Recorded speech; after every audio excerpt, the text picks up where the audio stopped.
Welcome to PTI, boys and girls. I'm Sam Mulberry. And I'm Amy Poppinga. And yeah, I mean, you are our third instructor. You weren't in the first webisode. I wasn't. So we want to welcome you to... Thank you. And I think you and I are going to be doing these all We summer, are, so. Because, it's just going to be you and me holding down the fort. Dr. Garrett's is out of here. Out on us. He checked out. He's out of here. We haven't seen him in days. Although we've seen a couple emails from him. Yeah, I know. He's got good Wi-Fi because he's sending emails at least once an hour. So, Amy, how has your summer started off? It's been really good. It's been a very productive June. It's been really busy. It's hard to believe that we're already just like a week almost from the 4th of July. But yeah, I started summer by going to surfing camp.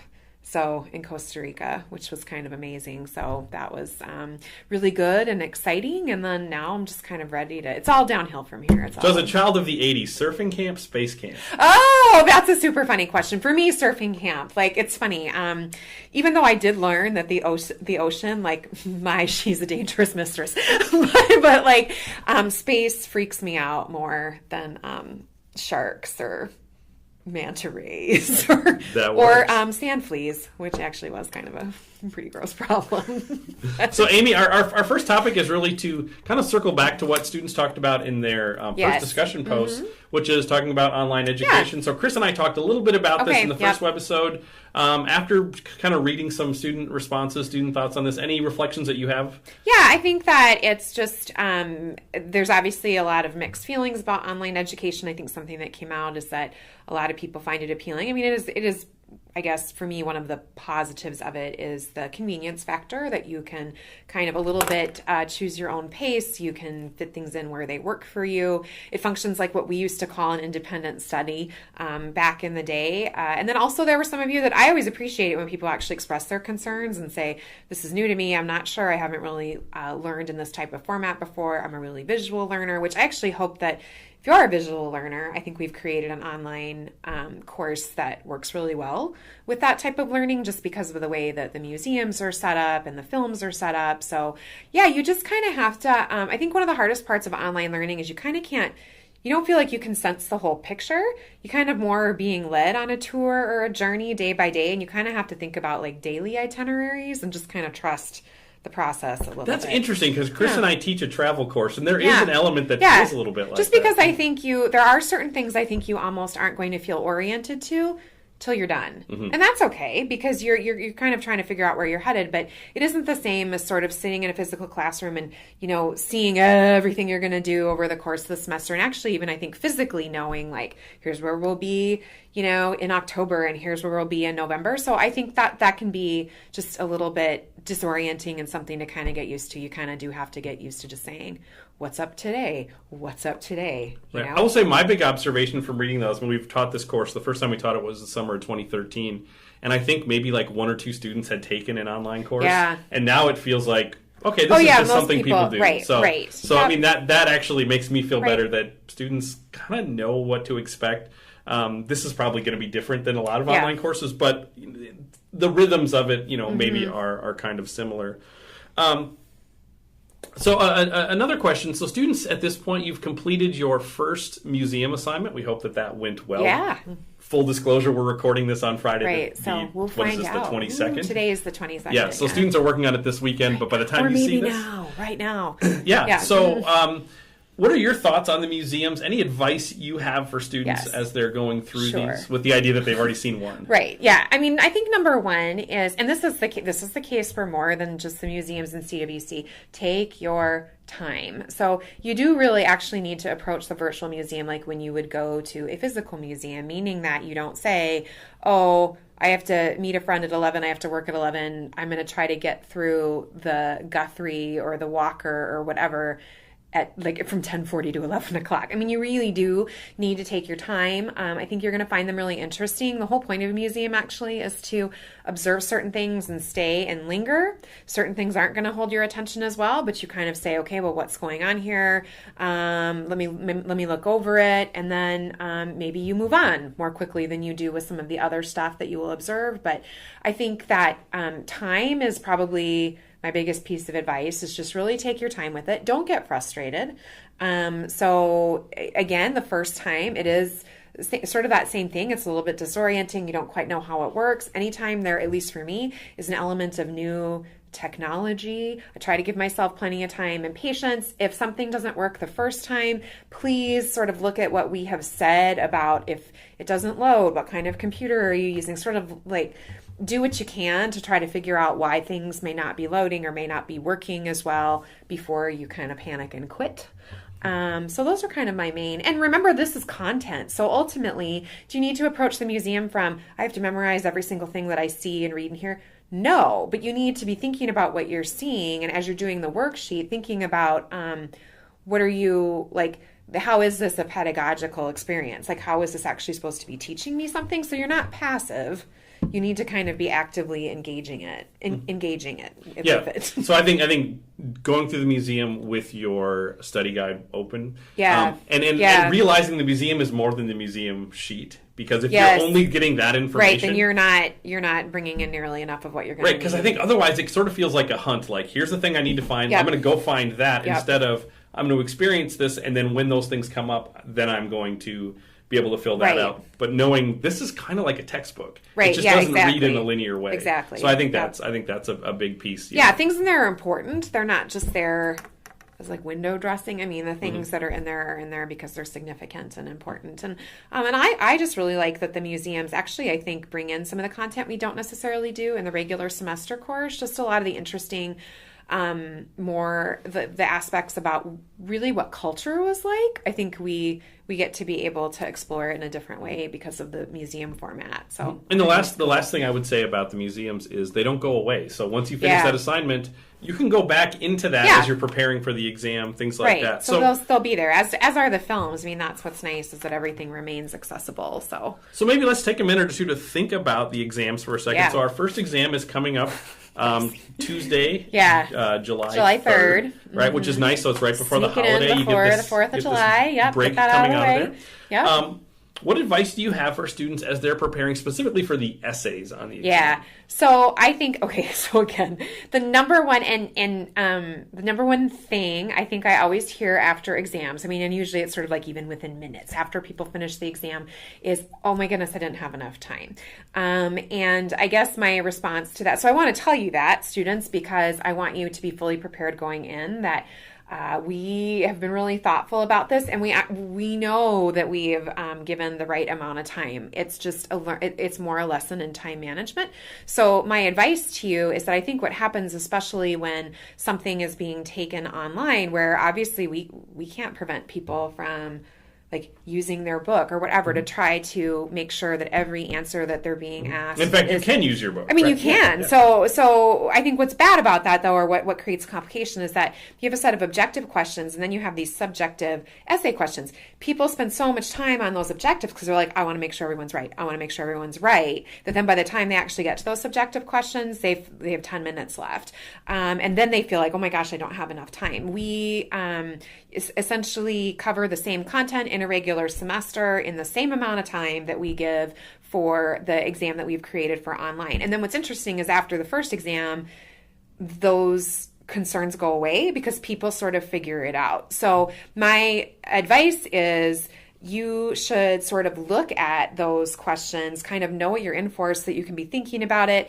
You can move around within the exam. So, I mean, the thing there is that you need to then make sure when you're done that you kind of do a thorough job checking that you made it through everything. But if it works better for you, move to the subjective pieces first, because that may actually then help jog your memory and help you with those objective portions. That's like the number one thing. The second thing is just, this sounds like such basic advice, but I think basic maybe is the best advice.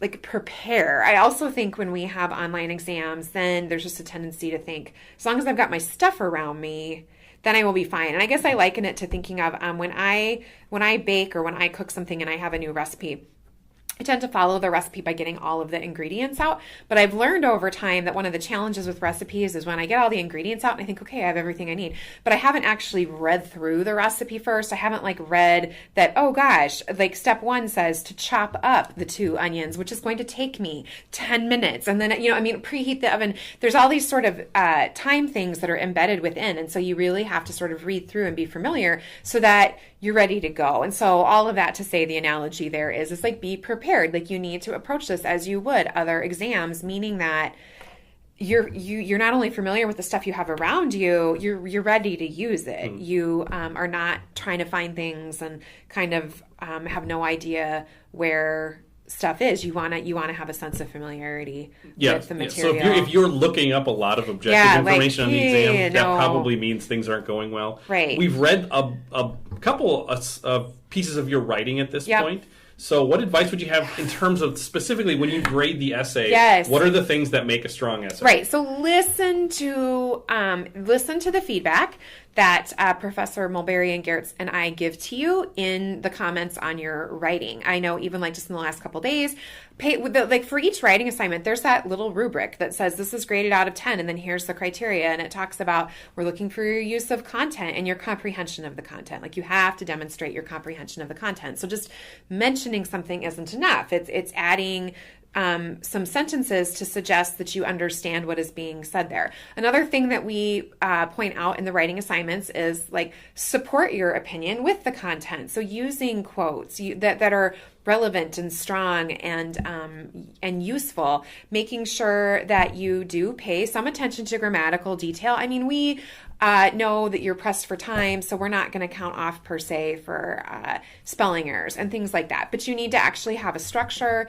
These aren't bulleted responses. They need to be composed in paragraph form like an actual essay. So I think the main thing that I always say is really look at the grading criteria. Did I do these things? Did I when it comes to those writing assignments, there's word minimums. Did you hit the word minimum? I am looking for those things. So I grade right down the rubric that we've provided. And so that same thing applies to the essays. It's really about engaging, giving opinion, sure, but giving opinion supported by the content and within the context of the way the question's being asked. And sometimes the questions ask you to think about this obviously moment in the past, but then they ask you to make it relevant to the present. But that's both. It's rarely ever just one or the other. So you kind of have to be thinking about both. Mm-hmm. And another way to think about it is there's a difference between a correct answer and a complete answer. And if you're one of my students and you're reading my feedback, I'm telling you this. I often, for the first couple assignments, will write more than 500 words in response to your essays, because what I want you to see is nothing you wrote is wrong, but it's not complete. No, and that's something, that's very true. I think a common thing that I often write on essays as feedback is everything you have here is correct, right? None of this is wrong. None of it is an error, but you don't expand on anything. You don't explain anything. You don't really wrestle or engage with the content. You're not having a conversation with the content. And I think the best way to have a conversation with the content is to let people speak in their own words. So if you're talking about Plato and you're talking about his idea of the forms, pull something from the allegory of the cave. Start with that and unpack it. Then you really are interacting. You're letting Plato speak for Plato. Another big part of preparing for the exam is preparing for mastery terms. So we have the essays. We also have mastery terms. A lot of the mastery term stuff is pretty easy. The who, what, when, where, that stuff you can look up pretty easily. Significance. How do we make sure we have good significance? Yeah. So to me, the way to kind of think about mastery terms is, say we were using Martin Luther King Jr. And I say to you, who is Martin Luther King Jr.? And you tell me civil rights activist, Christian pastor from the 1960s working for equality as it relates to race. I'm like, okey-dokes. And when did that happen? And you reiterate, you say 1960s, and you tell me that it happens in America. Everything you've said there is correct. Significance is the next question, which is me asking you as if we were in a conversation. Why does it matter? Why is it important? What outcome did it have? And what significance, right? So I always say to students, the significance of the mastery term is pushing the conversation further. So it's like my next natural question would be that question of why does it matter? Mm-hmm. So to me, significance is the explication of why it matters. And I think there's 3 questions you can ask yourself if you're stuck on significance. You can say, well, why did this person, event, or thing, why did it matter in their own time? What impact did they have on their world? Or why does it matter to us today? Why is it that sometimes 2,000 years later we're still talking about why are we still talking about them? And it's not because they're famous or because they're important. What is it about their ideas, things like that? And then the third question is, how does this impact Christianity? So this is Christianity, Western culture is the course. So oftentimes the significance is bound up in, like we may look at someone in the next week, we're going to talk about someone like Charlemagne. And we'll talk about him as this important Roman emperor. And you could talk about lots of things that he did as emperor, but why he's significant has more to do with his particular impact on the development of Christianity. Yeah. So that can help you take those people who have 1,000 things you could say and say, well, what is the significance? Right, so keeping it within the context of the course, I think, is really good advice. Because, I mean, if you were to go Google Charlemagne or Alexander the Great, well, good grief, there's 15 pages. I meant Constantine. Charlemagne's in Unit 2. Sorry. I was like, wow, that's a very big jump. Constantine. There's a lot of emperors. Anyway, there's sure. But what do they mean within the context of the course? Plato has universal ideas, but at the same time, there's ways in which those ideas are very significant to where our story is headed. So within the context of the course is probably like a really, within the context of the course is a good thing to remember. We'll have one more webisode before the exam where we'll dive even deeper into how to prepare for it. We'll be right back. Welcome back. What we're going to do right now is play a game. We often will do a game in the middle of these. When we say game, we're not wasting your time. Yeah, we're like teaching. It's like a teaching exercise. But the reason we call it a game, Amy, is because there's a winner. Well, that's true. You and I are going to be competing, and you're going to be deciding who wins. It's a little bit tough because when I compete against Dr. Gertz, I really want to win. And when Sam competes against Chris, he really wants to win. But when we compete against each other, I just have a hard time competing against you. But I'm going to... we like soccer, we like each other. We like ties. Yeah, friendlies. So, but I'm going to do my best to channel my inner Chris. So any argument that's going to happen here, this is for fun. This is totally for fun. There's no holds barred at this point. We're going to go at each other. This is about the ideas. So we're playing a game called Make the Case. So we have 3 questions, which were prepared by Dr. Gertz, and they're sort of either-or questions. To incite violent protest. That's right. And I have 3 sets of envelopes, so we don't even know which side we are not prepared. We don't know which side we're going to get in these arguments. It's amazing. So we're going to each make our case for why this thing or that. Remember, everyone, we are not choosing which one we think. We have to make the argument for the idea that has been given to us. It's a good academic exercise. It is a good academic exercise. So the first question that Dr. Gertz gives us is, who is more persuasive in their definition of justice, Antigone or Creon? Okay, who is more persuasive in their definition of justice? I'm going to make you go first. Okay.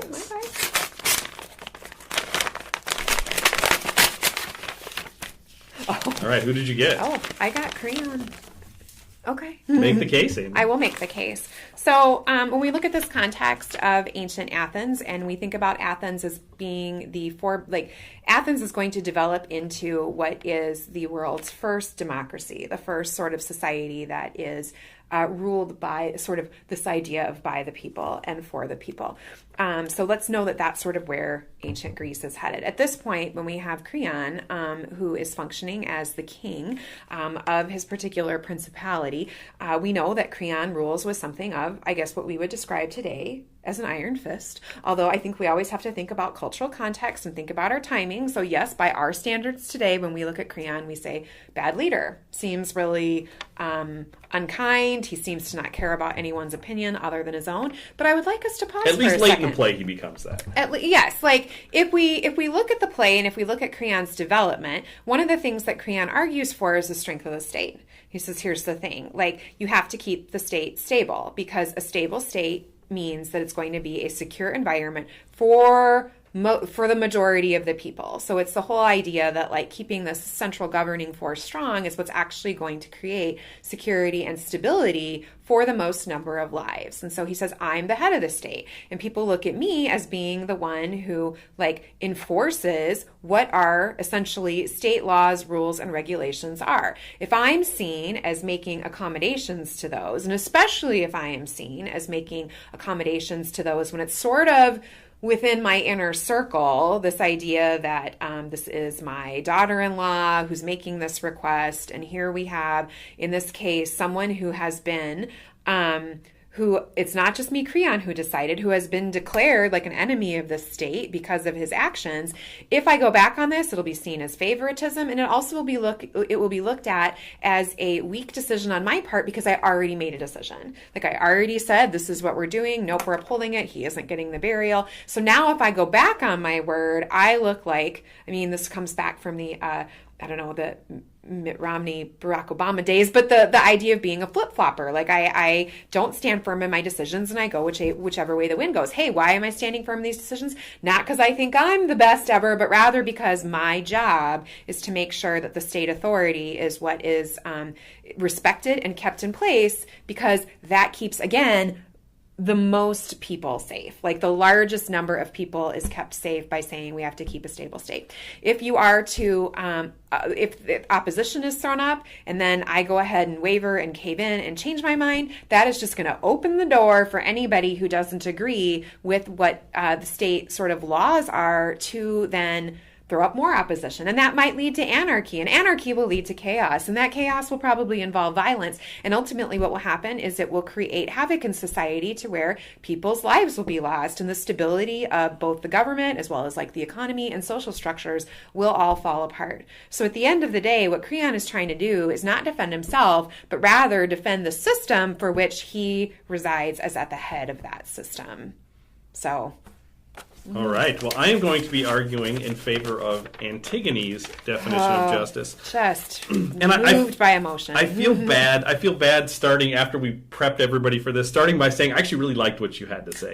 Because I think so. I am going to make the case for Antigone here. Sure. But I think that Creon tends to students oftentimes, and not just students, 21st century readers of Antigone tend to look at the Creon at the end of the play who says, I am the law, and these things. Where in reality, Creon, like you point out, he is talking about the rule of law. Right. He is saying this is absolutely crucial to hold our society together. He represents the rule of law. So it sounds like I'm making your case along with you. But one of my favorite quotes from Sophocles, and I feel weird saying, I don't know what it's from. It's from one of those, actually when I was a freshman in college, I was reading one of those like encyclopedia of quotes kind of things. And there was a quote from Sophocles where he says, there is a point beyond which even justice becomes unjust. And I think he's talking about Antigone here. Where, yes, Creon, is he the rightful head of the state? He absolutely is. Does he have the right to make this law? He absolutely does.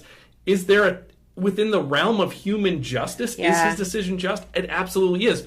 But in the application of that law, what Antigone is pointing out is that she has a responsibility to something higher than the society, something higher than Creon, something higher than the state.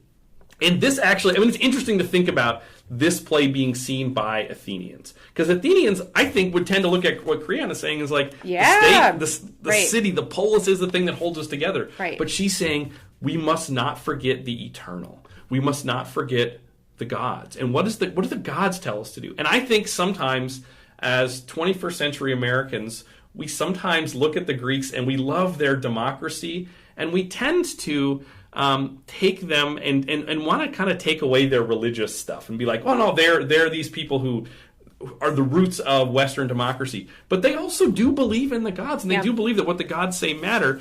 And why does Antigone bury her brother? Because it's her responsibility as a religious person, a responsibility as a member of that family to see that her brother receives a proper burial. What does burial mean? Burial means that his soul, his eternal soul, is able to move on to the afterlife. So she is making an argument from the standpoint of eternity, not the temporary standpoint of what is happening in Thebes in the 4th century BC. She's looking at this from a larger perspective. And I think as a Christian, this is actually a pretty easy case to make. This is the case King is making. There's a reason we read King and Antigone so close together. And a lot of you, when you wrote about Antigone, started to talk about King, because this is what King is saying. Keeping in mind, Antigone is not a Christian. But if we take out the specifics of their religion, Antigone and King are both saying there is a higher moral law, an eternal law.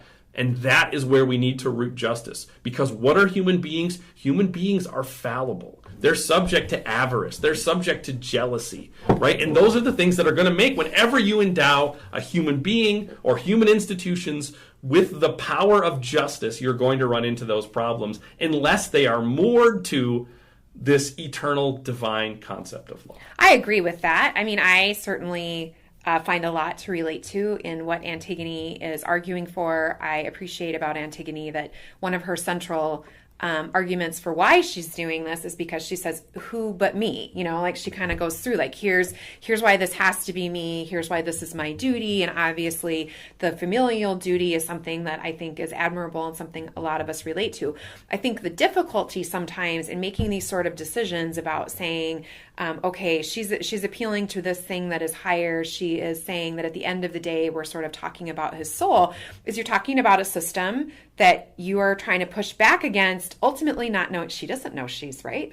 She has no clue what happens, nor does anybody at this time, what actually happens to one's soul at the point of their death. That's why we call it faith. Well, I know. I'm just making the case that one of the tricky parts is that this is also a society that places tremendous value and emphasis on virtue. And virtue comes from being loyal to the state, and it comes from defense of the state. And this is how we keep ourselves safe, is by not going back on our military duty, not thinking of ourselves before we think of others, but rather always sort of like the idea of pledging oneself to the state is ultimately about saying, I think of myself as a we and not as an I, and that it actually becomes foreign to think of oneself first. You could make the argument that her actions really are ultimately very sort of singularly focused. It's not thinking about the greater good. It's not thinking about the greater society. What about the number of people who are now going to reject their military duty and not defend the state because they know that ultimately they will still get what would be the ultimate reward, which is a burial that's recognized by the state. And we're going to see those people in the 16th century when we talk about the Anabaptists. We sure are. All right. I think you actually made a really great case for Crayon. I just kept holding I think I'm right. I think you're right, too. Well, Chris isn't here. I'm just going to keep holding this up as a form of subliminal persuasion. All right. Our second question says, "Who is right, Plato or Aristotle?" And I'm gonna change that a little bit because it's possible to weave them together. Yes. Who is more important? Okay. Plato or Aristotle? Sure. Let's do it that way. All right. And I'll go first this time. Yeah, you go first. Okay.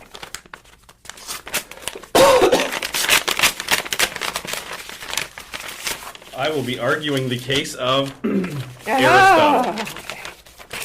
So why is Aristotle more important than his teacher Plato? I think that Aristotle had both of these two are titans of Western philosophy, Western thought, Western education. Aristotle approaches his quest for truth and understanding from as close to objectivity as he can, because he's a scientist. Maybe not as what we think of exactly as a modern day science. Modern science overturns Aristotle in the 17th century, but Aristotle is saying, if we want to know truth, it's not enough for us to just ponder those things that we cannot see. He loves Amy's going to tell you about the eternal. And how, if we look at things in this world, that they're corruptible, right? That they're going to crumble. They're not going to endure. No, I'm not. Yes, I am. Yes. As a matter of fact, right. That they're not going to endure. So therefore, they're not worth paying attention to. And Aristotle's going to say, that's great. That's great, Plato and Amy, that you want to think about these eternal things. But he says the problem is we are physical beings. We understand where we are through our minds, but our mind is attached to our senses. And the sensible world is what we have. And that's where we can find real evidence. So Aristotle's going to say, when we look at, whether we're looking at how we understand physical truths in the sciences, or even how we understand emotional truths, psychological truths, intellectual truths, questions of justice, questions of virtue, that we have to root them in the evidence that we have at our fingertips, that we can touch, taste, see, feel. And so I think Aristotle leaves this enormous footprint going forward in the Western tradition in terms of the Western world, even before the scientific revolution, has a degree of believing in a scientific understanding of the world. The Middle Ages, that gets a little rockier for a while, but then Thomas Aquinas comes along and says, hey, we should be reading Aristotle, and we get that back. And he's also remains crucial to one of the largest expressions of Christianity in the world, the Catholic Church. Through Aquinas, Aristotelian understandings of theology, of God, of truth, of the world are really tied up in Aristotle. So I think his footprint is bigger than you might think. Yeah, I like all of what you said. I certainly am going to agree with the notion that when we're trying to pursue truth, right? And that's what Aristotle and Plato are trying to do, is to say, how do we arrive at truth? How do we come up with definitions of truth? I think Aristotle's emphasis on the physical obviously makes a whole lot of sense. If I hold up this pen and I touch it and I let you touch it and you and I can both see it and we can both describe this, the fact that it's physical means that we both are going to be able to come to common ground about what it is that we're observing. And there is a type of strength that comes in truth that has consensus. And physical objects and physical observations that we can make in the physical allow us to come to a very strong level of consensus. And so I think that that's huge. And that's certainly a very important part of, as you said, elements of spiritual thought, the ways in which that's contributed to the church. At the same time, I would argue that overemphasis on Aristotelian logic as it relates to understandings of God and understandings of the universe have actually caused a lot of harm at times. And actually the rigidity then there that is found within and the black and white nature of them don't allow for what I actually think is a better approach to faith, which is one that requires thinking about Platonic philosophy. So first of all, I would like to point out that who was the teacher of Aristotle? It was Plato.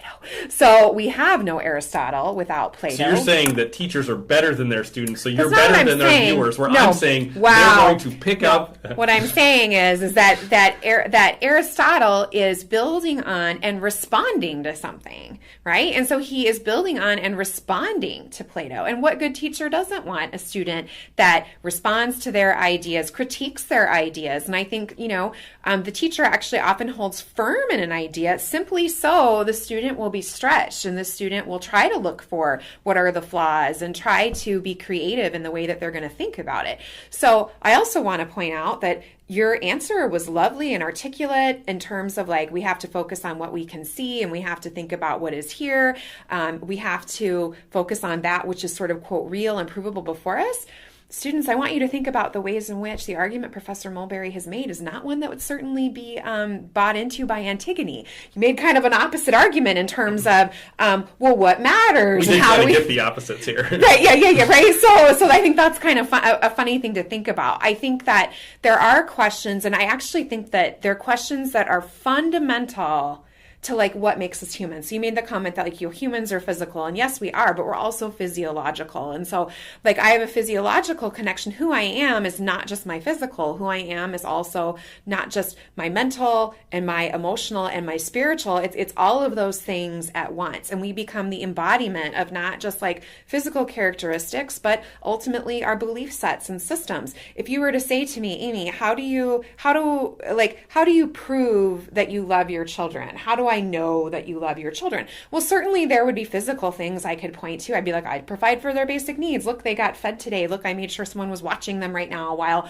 you and I are doing this. And at the same time, isn't that kind of is that a limited understanding of what it means for me to love them? And I would say yes, it is. If we want to sit here and contemplate things like what love means, what loyalty means, what courage means, what justice means, even, these are not things for which we can arrive at definitions of truth that are going to be best, that the best way to arrive at those definitions is going to be through the observable. It's actually quite limited if we hold it to simply that which we can observe. I think observation completely has its place, absolutely, and it's incredibly important. And so what bothers me is when people completely want to throw that out and say no, it's all sort of up for grabs. Absolutely not. But the sort of rigor that's embedded within a Platonic way of thinking, that you're always pushing for more, that you're always saying there's something here I'm not seeing. I have to think about it on its highest level. What does it mean for this to be lived out? What does it mean for something that's conceptual, like courage courage to actually be lived out. And even when we see, quote, acts of courage, we also know that it isn't just about studying the act of courage. There was something physiological going on with that person that like made them embody courage. And so I think for me, Platonic philosophy helps us get at sort of those more difficult things upon which we can't have evidence. We can't have physical evidence. Right. And I would say, I mean, there's a degree to which obviously this is a false choice. You don't need to have one or the other. And in fact, as you point out, and this is why I think Aristotle might be, why I'm going to continue to make the case for Aristotle, is that it's not a false choice. And in fact, like you said, Aristotle is the student of Plato, and Aristotle did take what Plato did and say, yes, but, and sort of expand it out there, because what we're really talking about when we talk about Plato and Aristotle and their quest for truths, it's not where do they end, but where do they start? Right. That becomes the difference. And what do they choose to emphasize? So I think that it's important, and I say this like all the time in CWC, when like, okay, Antigone and Creon. Are these people polar opposites? No. Antigone values family. Creon values family. Creon values the state. Does Antigone not care about the state? No, she values the state because guess what? Part of her motivation for burying her brother is she wants him to have the state funeral. It's not just about his soul. She wants him to have the prestige of having served his state. And so they're not black and white. And Plato and Aristotle aren't black and white. So it's not that the whole idea of pushing towards the forms, thinking about the realm which we can't see is something Aristotle totally rejects. And it's not the case that the physical is something Plato totally rejects. So we have to always think of these people as like, I don't know, it's sort of like they're on the same bus or something, but they're looking out different windows and they're emphasizing different things on their and we have to move on, but I'm going to make my last little point here, and that is, so if it comes down to where they start, I think Aristotle has a more sensible starting place with the senses. Well, I think I like that point. That's a good point, because I think we're not very good at debating with each other. We're terrible at it. Yeah. Third question, you get to go first on this one, Amy. What is the better form of government? Athenian democracy or Roman Republic? Like there's one I'd prefer. So let's see if I get it. Not that I'll tell you. I honestly don't even know which one I want. Is that what you wanted? I don't know which one I really wanted now that I think about it. All right, Athenian democracy. So, in terms of better form of government, there was one I wanted. But Athenian democracy, number one, again, it's like the mold. Okay, so the Roman Republic is really building on many aspects of Athenian democracy as well as upon Athenian culture, Athenian lifestyle. Like when we say the Greco-Roman world, we start with the Greek and the whole process of Hellenization. But Athenian democracy was truly, and I say this probably too much as a teacher, revolutionary for its time. But it was revolutionary for its time. Athenian democracy partially thrives because the system of government is taking place in a geographic region that is conducive to like life lived outside. And it's actually by like historical human standards of living in different climates or like vegetation zones, it's an easy life. Okay, so I'm not trying to say that people didn't have to work hard, but the point being, you actually lived in a place where the weather was pleasant. The climate kind of cooperated in terms of providing food for you, which means that if some of those basic daily needs are being met, you're not living in like a place of climactic handicap, you have more time to focus on other types of things. At the heart of Athenian democracy is the idea that there is representation, again, in this idea of the we. The we matters more than the I. So you have people who have literally dedicated like every day of their life when it's their time to serve, when they're in a chosen position. They're chosen by lot, so they're not elected officials. So this sort of takes out the element of like bribery, that it's not based on socioeconomic status. So you have people who are at lower levels of society and you have people at upper levels. You have people of various ages, all men, but that the belief was that everybody has to have a say. Everyone needs to be involved and everybody has a responsibility towards making decisions that are going to benefit the whole. So one of the things that I sort of admire about Athenian democracy is that I remember you in one of the readings that we have where Pericles' funeral oration written by Thucydides, Pericles makes the comment that if you aren't involved in the business of the state, like you have no business, meaning that like we don't even really recognize you as like a live human because you have a responsibility to always be contributing, to always be, we never see a revolt against this. We don't see some big overthrow. So this is a system that by and large benefited a great a large segment of the society, and it was certainly a innovative way of doing rule in a particular place that, even though there actually were areas around it that do share that geography, had not come up with this system. This isn't an outgrowth of Babylonian democracy. Instead it was something completely unique at that time, as best we know, that emerges in this area. And I don't think it would have lasted as long as it did if people had not felt the benefits of it. All right, I am going to plant the seeds for my own destruction as I talk about well, and this. I obviously, the point is to make a good case. So there's things I left out. So why the Roman Republic? Yeah. One of the big differences between the Roman Republic and the Athenian democracy is that the Roman Republic is built to grow. One of the problems with Athenian democracy is that you can read Pericles and it feels it feels inclusive and it's about the we. But if you're not already part of the we, the chances of you becoming part of the we are slim to none. Slim. We just got high standards. Right, because the Athenians thought about citizenship as this limited thing. Yes. Both of your parents had to have been born in Athens to be a citizen. The Romans give away citizenship pretty easily.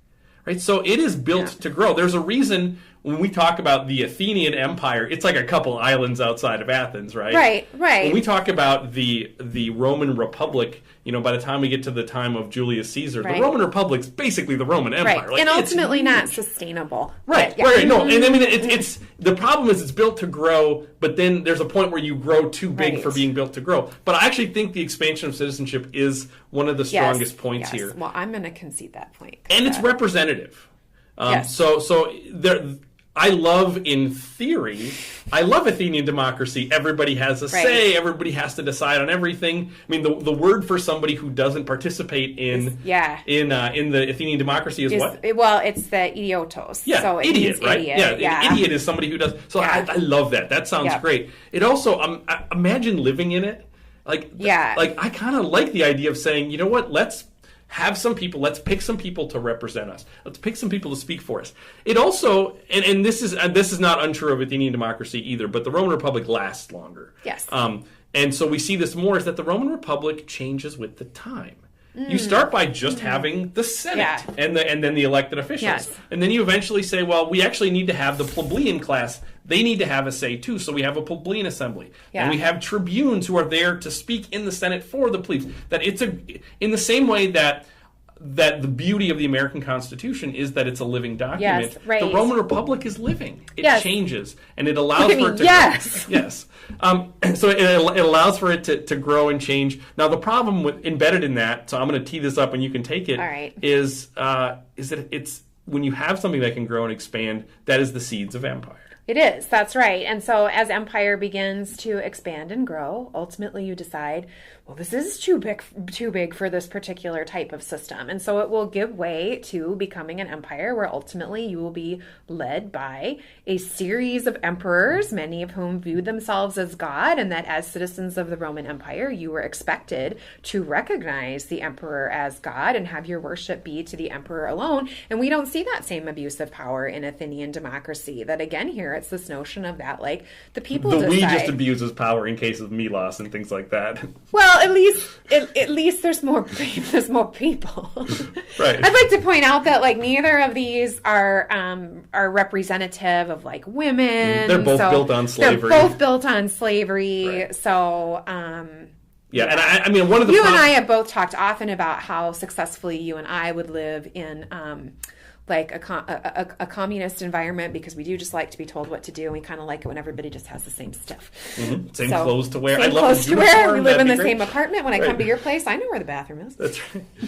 So I mean, and obviously part of empire too is growth becomes an end in and of itself. Yes. Peace is maintained at the tip of a sword. I don't know why I'm arguing against the Republic. That's okay. But I do think ultimately if we're talking about this as what's a better form of government to actually practice, I think the small Athenian democracy is probably impractical. Oh, where I think the Republic is more practical. Because in truth, if you like the American Constitution, it's more rooted in the Roman Republic than it is in the democracy. No, I'm going to agree with that. I think that I'm just going to I'm going to put the blame on the author of the question. I mean, better form of government. This is my problem with all of those like intelligence squared debates. Mm-hmm. It's like, it's really not a great question. It's like your fault, Dr. Garrett. Better form of government now, then, if we're going with then. Yes. It's always a good academic move to argue with the question. It is a good academic move to, because I think the real question we're asking is this. I feel like I'm not feeling good about my chances on any of these. All right, so when we're talking about chances, what we want you to do is when this webisode's over, go on to Moodle. There's a spot there for you where you can vote who won each of these debates. Yeah. Amy and I are going to keep score, so please do that. Yes. It's also your turn to join into some of this. We want you to make the case of all the people you've encountered in the ancient world who has the most to teach the 21st century. Who would we learn from? What did you read that there's relevance for us today, and specifically from a Christian perspective? Like what is something that there is to teach us? If Dr. Garrett was here, he would just do this and be like, vote for me. Shameless. You just got in my camera. Oh, did I? Wow. I'm sorry. Yeah, look, I'll just That's me though, right? Well, yeah, okay. See? All right. See how bad I am at competition? But go to the discussion boards and post, read each other's posts, respond to each other's posts. Yep. This is better if we're like the Athenians and we're all involved. Everybody participate. We're all doing our work. Don't be an idiot. All right, well, welcome back, everybody. We always like to have a segment that kind of lightens things up, especially after that rigorous debate. And things in here are tense. So let's attempt to clear out this tension by participating in what we call happy time. So today is June 25th. And so first of all, we're going to start off with happy birthday. Happy birthday to English comedian Ricky Gervais, who's 57 years old. Wow. Sam, you have 45 seconds to explain to these students why they should care about Ricky Gervais. Because he is the creator of The Office, the original British Office, which is one of the funniest things that's ever been created, that's true. And has then gone on to spin off in lots of different countries versions of The Office, including what's probably my favorite TV show, The American Office. I even like late period Office, like the last couple seasons that people stopped watching. He's really hanging in there. You guys missed out on Gabe Lewis if you skip that. It's super funny. I actually go to sleep every night watching an episode of The Office. Is that right? I do. Oh, that's really funny. Favorite well, show. I got to get back into it because we do have a lot of shared senses of humor and shows. Yeah, so, all right, it is my comfort food. All right. Amy, happy anniversary! The Korean War, which started this day in 1950. Wow. Amy, what are the odds that Donald Trump and Kim Jong-un actually end that war before 2018 is over? So the clock is still ticking on that. Yeah. I am just going to say that I don't see that happening. I think that's highly unlikely. To be fair, as for most of us, 2018 is flying by. And here you thought, summer, that's my chance to sort of catch up on things. But no, here we already are on June 25th. And already I know that I am behind. Not to mention there's all this World Cup watching to go on. Now I've got to watch The Office. I think Donald Trump does as well. And so despite their blossoming relationship, which has just been fascinating to watch, I'm kind of a pessimistic person. I am not holding out that we're going to wrap this baby up before the end of the year. So. I still have hope. Well, I know, because you're optimistic or naive, however you want. Or Aristotelian, one of them. Or Aristotelian, yeah, exactly. Well, happy trails to Chris, to Dr. Garrett, who's on the road until the very last week of our class. This is I hope you found a place to do your laundry. That is a lot to be traveling with. Sam, any message for our absent colleague, just in case he's actually watching this website? I think if he's made it this far, he's actually already heard our message, which is you got to write better questions. Yeah, right. Yeah, really. We can pick each one of those apart. Yeah, your errors were all over this episode. And the other thing is you don't get a vote. No, you don't. Just because you're not part of this, you don't get to vote. Forget it. Yeah. But you have to watch. I hope we remember you when you come back. That's right. All right, so we're going to wrap up here. Remember, go to the discussion boards. That is an assignment, so you really do need to do that. Do it. So again, the question is, who have we encountered in the ancient world who has the most to teach 21st century Christians? Yes. Vote for Make the Case. Let us know any thoughts or questions that you have. We're getting closer to that exam. We're a week away from the exam. Anything else you want students to email us about or contact us about? No, I mean, I just think, I know all of us sent you an email. If you have initial questions, email your small group leader, and we always try to answer them first before we go off to somebody else. So, just keep in touch. Like if you run into any issues, communicate. Mm-hmm. And I think the big message coming out of this is you and I are really good at the webisodes. Chris has been wally-pipped. He's never coming back. This is just you and I. It's never flowed so well. That's right. I mean, we're efficient.